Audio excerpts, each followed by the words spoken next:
सर्वतोमुखाय सर्वकार्यकर्त्रे सर्वविघ्नप्रशमनाय सर्वराजवशीकरणाय सर्वजना सर्वश्री सर्वपुरुष आकर्षणाय श्री ओम नमः स्वाहा।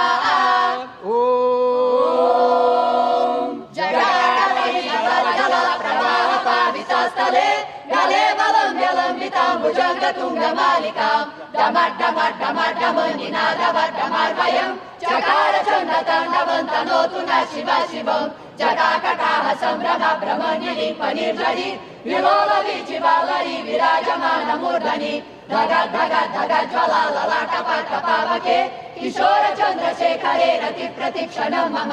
धराधरेन्द्र नन्दिनी विलास बन्धु बन्धुरा स्फुरदिगन्त सन्तति प्रमोदमान मानसे कृपा कटाक्ष धोरणी निरुद्ध दुर्धरापदि क्वचि दिगम्बरे मनो विनोद हेतु वस्तुनि चटाभुजङ्ग पिङ्गला स्फुरत्पणा मणिप्रभा कदम्ब कुङ्कुम द्रव प्रलिप्त दिग्वधूमुखे मदान सिन्धुरा स्फुरत् कदुत्तरीय मेदुरे मनो विनोदमद्भुतं विवार्तभूतभर्तरि इमं हि नित्यमेव मुक्तमुत्तमोत्तमं सबं पठन् स्मरन् ब्रुवन् नरो विशुद्धिमेति सन्ततं हरे गुणौ सुभक्तिमाशु याति नान्यथा गतिं विमोहनं विदेहिनां सुशङ्करस्य चिन्तनं विमोहनं विदेहिनां सुशङ्करस्य चिन्तनम्।